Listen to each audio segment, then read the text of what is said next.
This is Patrick's Radio. DJ Smith, bring the beat back. Patrick's Radio is here to spice your world and flavor your airwaves with quality content, always. You can access them via our YouTube handle at Patrick's Radio Live. Do well to subscribe, like, and comment. Enjoy!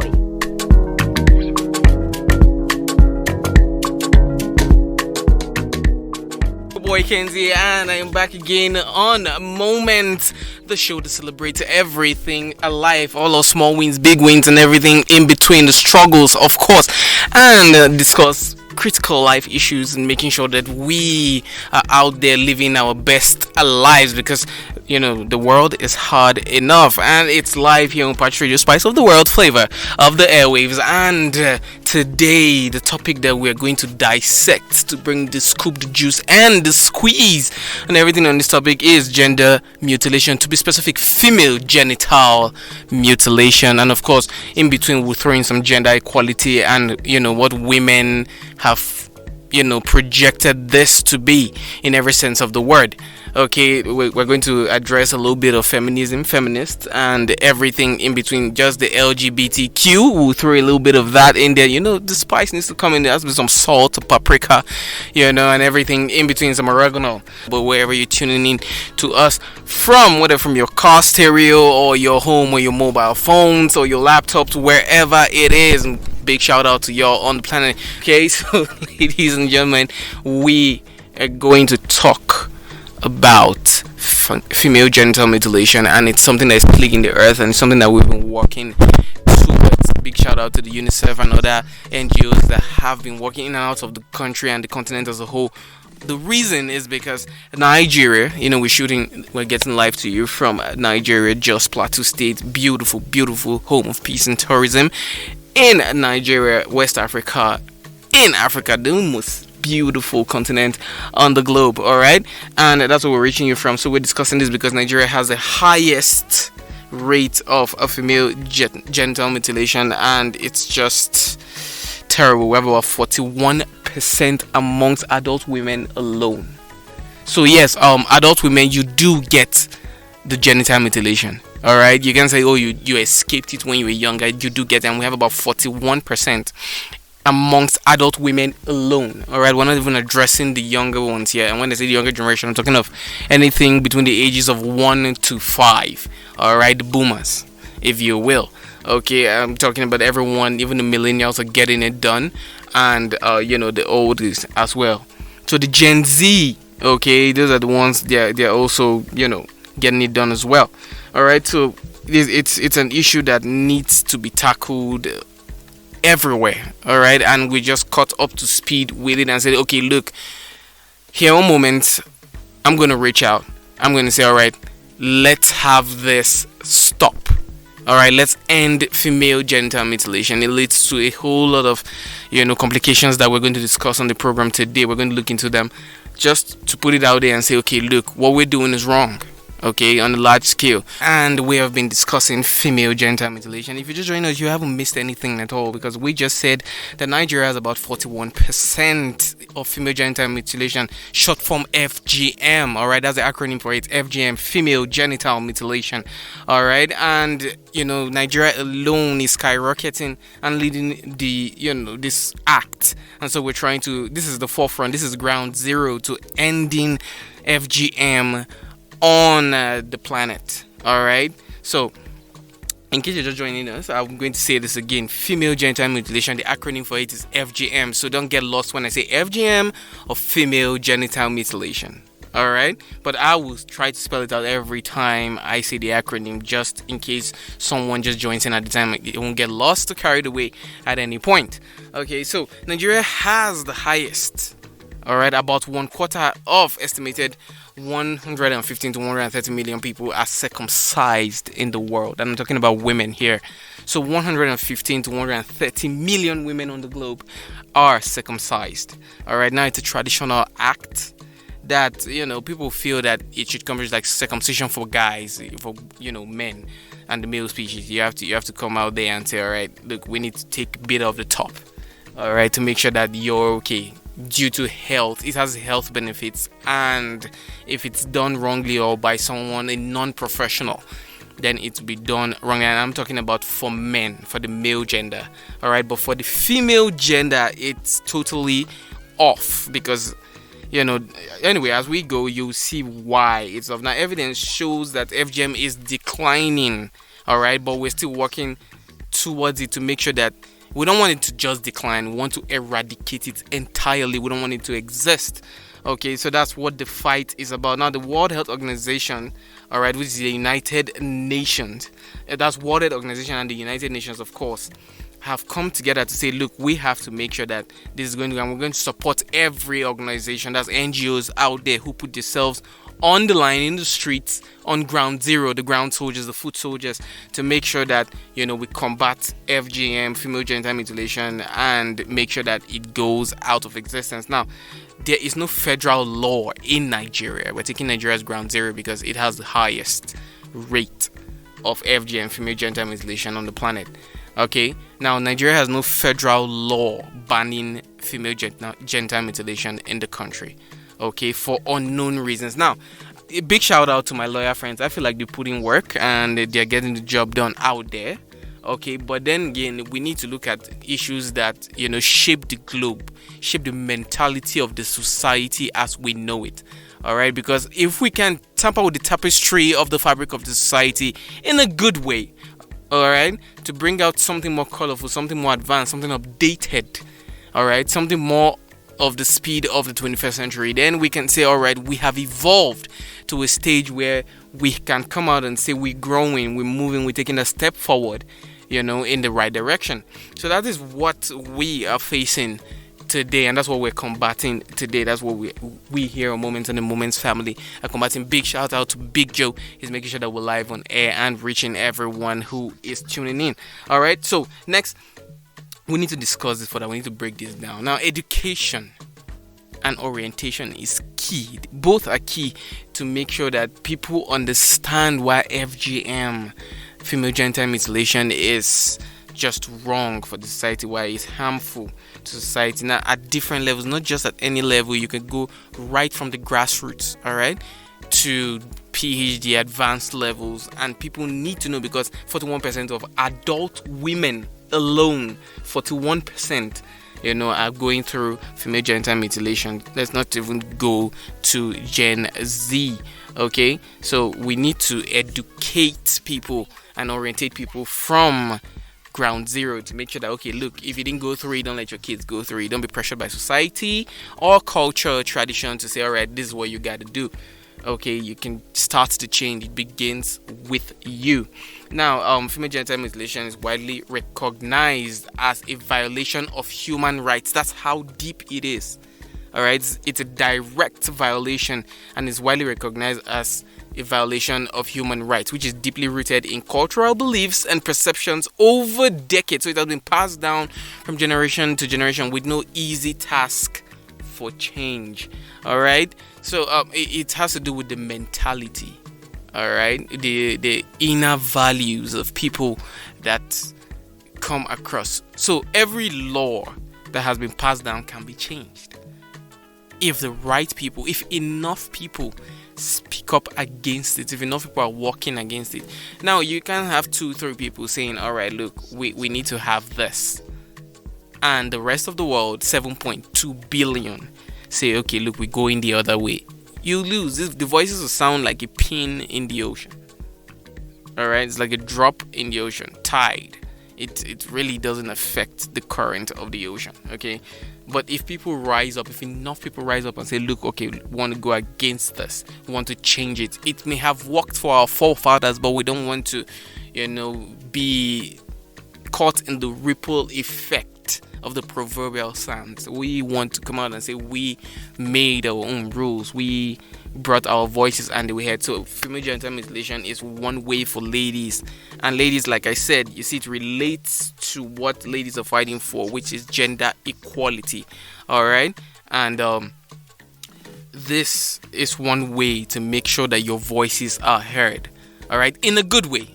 we'll get to the bad side of feminism and gender equality. All right, and why I say the bad side is because some women have come out and portrayed it to actually water down masculinity. All right, they're trying to reduce it, water it down, pat it on the back, and say, okay, look, you stay in the corner.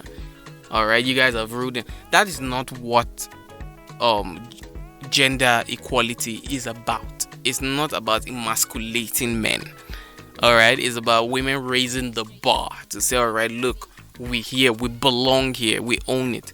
That is what it is about. Now, female genital mutilation is one way. In fact, it's a very loud bang in the sequence of saying, look, we want gender equality. Now, female genital mutilation, or FGM, is practiced in more than 28 countries in Africa and a few scattered countries worldwide. Now, Nigeria, Egypt, to mention just a few: Nigeria, Egypt, Mali, Eritrea, Sudan, Central African Republic, and northern part of Ghana. All right, now I love me some Ghanaians. Okay, because as y'all know, this is y'all who are close to me, and you've dug in a little bit or read a little bit about me. You will know that I was in Ghana for a little bit, and Ghana is home to me any day. Okay, big Jordan hate, but Ghana is home to me any day, and I love me some Ghana. But this is also practiced in the northern part of Ghana. And I know Ghanaians for speaking up, and if they come together, Ghanaians have really strong women, and if they come out and say, look, we don't want this, we want to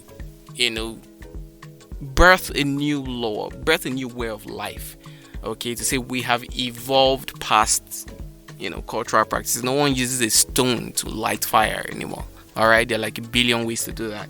So let's get our heads in the game, put on our boots, get our guns loaded. Not the literal gun, I mean, the proverbial gun, the metaphoric gun. Use our words. All right, the pen is mightier than the sword.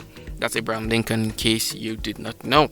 All right, so party people, we are also saying that the highest prevalence rates are found in Somalia and Djibouti, where female genital mutilation is virtually universal. So in Somalia and Djibouti in Africa, on the continent, that is where we have the highest prevalence, just in these two zones. But Nigeria as a whole has gone way and beyond. Like, let's take Nigeria now. Let me tell you why Nigeria is ground zero. Now, Nigeria's prevalence percentage rate in the south alone is 77% amongst adult women.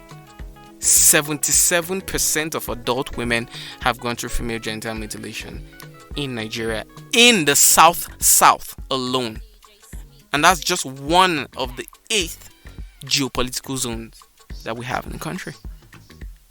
In the south alone, we have 77% of adult women, followed by the southeast 68, and then the southwest has 65, but practiced on a smaller circle in the north. All right, so that's what we're facing in the country, and most people would have thought it that the north would have had more, the north being more traditional, would have had more female genital mutilation practices as they go, but no, it's in the south with 77%, southeast with 68%, and the southwest with 65%. These are more traditional folks, apparently, as the stats show. So we are trying to combat this in these regions. All right, now I know we're in the north and we don't practice it a lot in the north, but we are looking forward to spreading the word, because we are Nigeria as a whole. I want to say, okay, Nigeria has stopped this. Nigeria doesn't go through this. Nigeria doesn't go with this. All right, Nigeria doesn't subscribe to this act. Nigeria doesn't want to be associated with this, and we want to move forward. So that's what we're fighting as a group. Okay, now women make up to 52% of Nigeria's population. All right, so guys, those are y'all who are like myself, who like the bro to babe ratio in a party to be awesome. Like, the girls should be more than guys. It's just like, like the popular Nigerian Afrobeat tune says, the party no go nice if girls no day. Okay, so we have 52% of women in the country, so we're good to go by all standards of bro code. All right, but let's not get carried away by the bro code. Now, 37% of women are circumcised and don't want it to continue. That's 37% of those who have already gone through female genital mutilation are saying, we do not want this to continue. We don't want the next generation to come through and be like, okay, look, it's a practice that has come down generations. No, we want it to end with us. We've gone through it, so we're talking from experience. We do not want this. Okay, now 61% or 61.23% also say, look, we do not want female genital mutilation because it is bad and harmful, even as a tradition. All right, so they don't even want it at all, not even as a tradition or a culture. All right, they don't want us to say, look, that's 61%, 61.23 to be precise, percentage of women who have gone through the female genital mutilation say, look, we do not want it to happen. It's harmful, it's hurtful, it's very demeaning of the female gender, and we do not want it. All right, we're speaking up against it, which is beautiful. 22% said it was against religion. Now, this is where it comes out, because religion tends to be more morally void of the individual. People, you can just blame whatever act it is on two supernatural beings, either God or the devil, depending on who you call God. But then the devil is the same in every religion, but then we somehow try to alternate gods. Okay, so it's something that women feel it's from the devil, okay, and it goes against religion. So for those of us who feel like we're more religious people than others, please, I would encourage you to subscribe to spirituality, because it actually births more to your conscience, all right, and holds you accountable for deeds.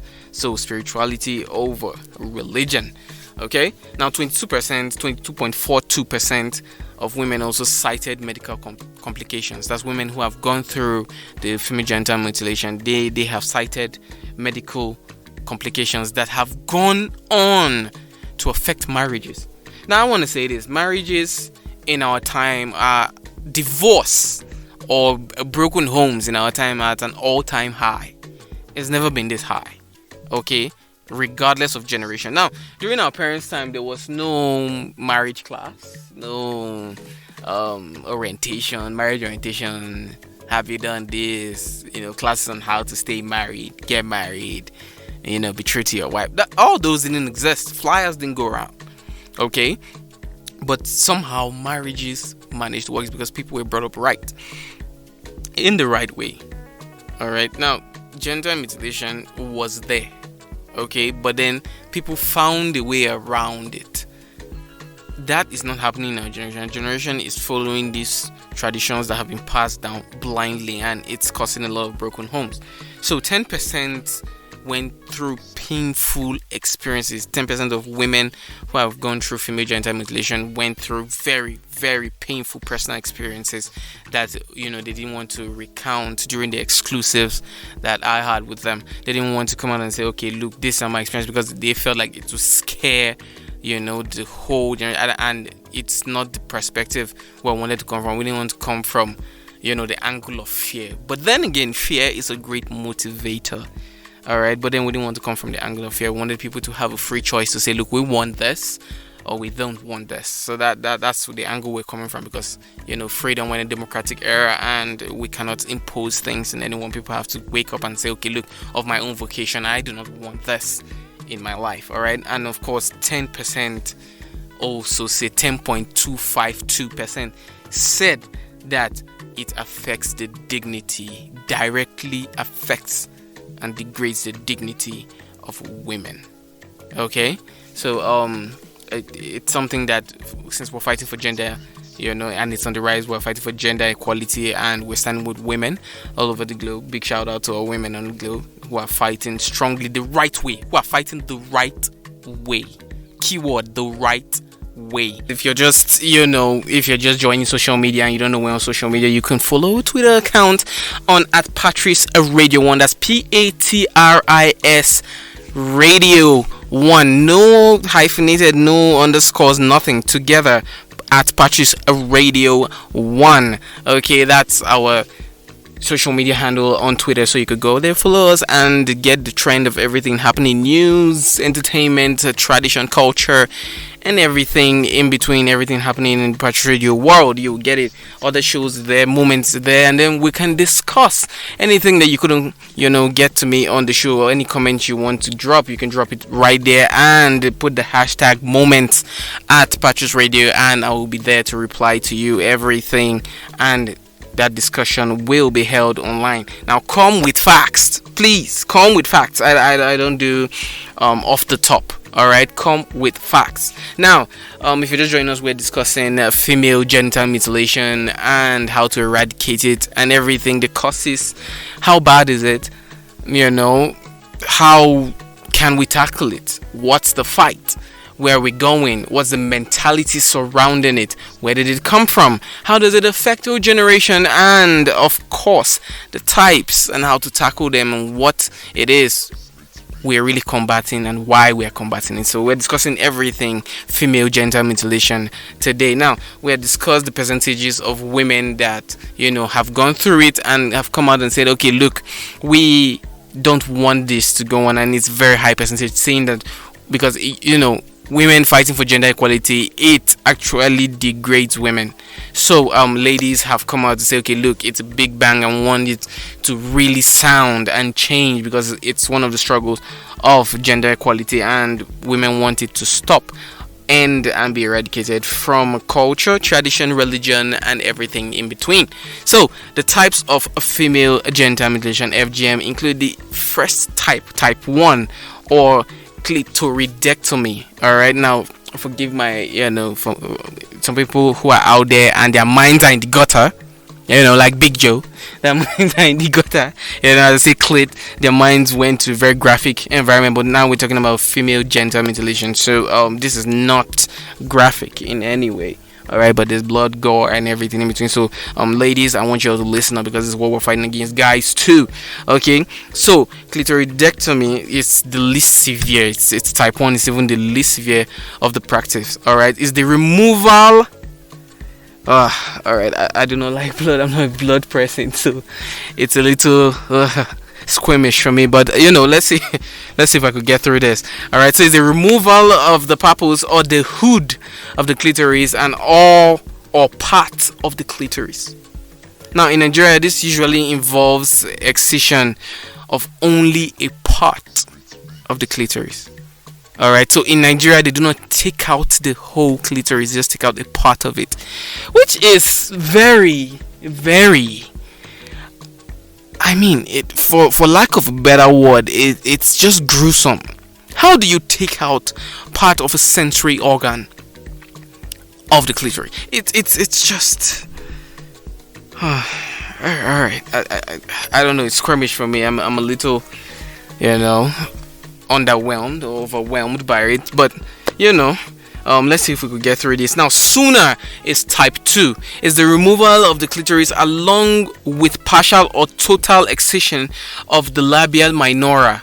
Type 1 and 2 are more widespread. Now, type 1 removes either total or partial removal of the clitoris. Just the clitoris. Now, type 2 or sooner. Now, type 1 is clitoridectomy.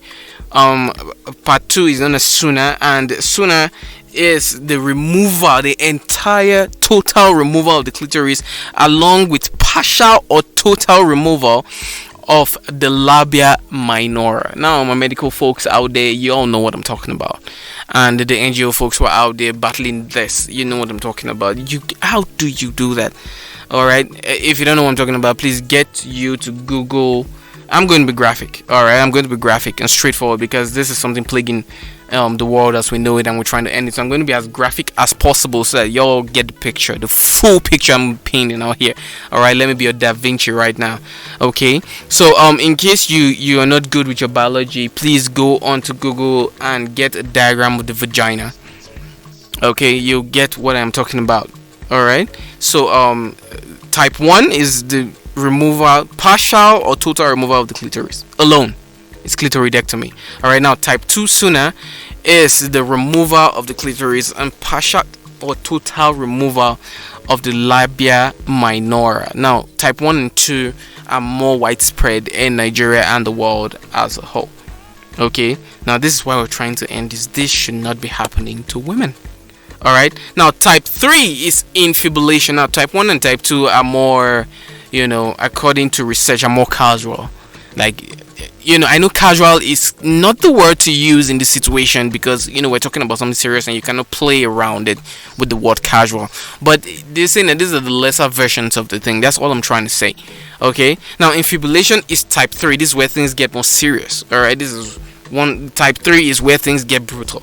Okay, so if you don't have the stomach for it, then at this point, I recommend that, you close your ears. But please listen through so that you know what we're fighting and you can join the fight against, because it's a call to arms. Now, infibulation is type 3 and involves the removal of the clitoris, the labia minora, and adjacent medial part of the labia majora. And then, as if that's... Look, you've removed the entire clitoris, the entire labia minora, and adjacent medial part of the labia majora. And then, as if that's not enough, you stitch the vaginal orifice, opening the size of a pinhead to allow for menstrual flow and urine. Alright, Big J is getting the picture right now, and he's really, I know this is not funny in any way, but his facial expression is everything. It says everything. It's really, it's bloody. I don't see how this should be done to women in any tradition, culture, or religion. This is what we're fighting against, ladies and gentlemen. This is why we're bringing the call to arms, and this is why I'm picking the struggle and saying, look, let's end this. This should not be happening to people. How do you stitch the vagina orifice after removing the clitoris, the labia minora, and adjacent medial part of the labia majora? Then you stitch the vagina orifice, leaving the opening the size of a pinhead to allow for menstrual flow and urine. That, in every sense of the word, is brutality. It goes against human rights. It goes against the very existence of the female gender. It's wrong. Okay? Now, other types include introcision and gishiri cuts. Now, gishiri, for those of you who are not from the northern part of Nigeria, alright, gishiri is a Muslim, it's a Hausa word, and it means salt. Alright, so gishiri is used for cooking. It's actually salt. Lot's wife, for those of y'all who are good, who are frequent with the Bible and you know what's going on in there. Salt, Lot's wife turned into salt. So salt is what used for cooking. It's salt, normal salt. So the Hausa term for it is a gishiri. The Hausa translation for salt is gishiri, and vice versa. Alright, so introcision and gishiri cuts are other types of FGM, female genital mutilation, and this is even different from the infibulation, which is type 3 that we just discussed. Alright, so introcision or gishiri cuts, pricking, piercing, or incision of the clitoris or labia, cauterization, the introduction of corrosive substances and herbs in the vagina, and other forms that I don't even have the heart to mention are out there. It's just, it's not one to mention out there. It's really, it's gruesome. That's all I have to say. Okay, now if you're just joining us, this is Moments on Patches Radio, Live Spice of the World, flavor of the airwaves, and we're discussing female genital mutilation, and we're addressing the types of female genital mutilation. And I hope you are learning, because today's episode of Moments is to educate, orientate, and make sure that we call everyone to arms and say, look, let's end this. Okay, this is why we're here. I want to make sure that people know that this is wrong. All right, now only the Fulani, now contrary to belief, okay, only the Fulani do not practice female genital mutilation in the country. Only the Fulani, and it's beautiful. Now, there's the prevalence of type 1 excision in the south. Contrary to belief, FGM has no relationship with religion. It doesn't. So you cannot bring a religious quote up and say, look, this is FGM, we have this on key, blah blah blah. You cannot say that because it has nothing to do with religion. That is why we're calling the shots and say, look, it's one of the reasons, in case you need a strong point to say, all right, look, let's end this, and you say, it has some religious background. It doesn't. It has nothing to do with religion. Now, female genital mutilation is recognized worldwide as a fundamental violation of human rights of girls and women. Between 100 and 140 million girls and women worldwide are currently living with the consequences of FGM. Now, consequences and complications include shock from pain, hemorrhage, infection, acute urinary retention, damage to urethra or anus. All right. Chronic pelvic infection, acquired gynostoria, resulting in hematocul. Okay, doctors, y'all know what is going on here. But anyway, dysmenorrhea, retention of cysts, sexual difficulties with anorgasmia, dermoid cysts, sexual dysfunction, and keloids. All right, these are some of the effects. Not even all. Some of the effects, all right, and complication and consequences of female genital mutilation. So we're trying to fight and gain this for ladies, for the women, for the girl child on the globe. We want women to stand up and say, look, we got this. We do not want this. We're better than this. We human beings. We do. This is the meaning towards women.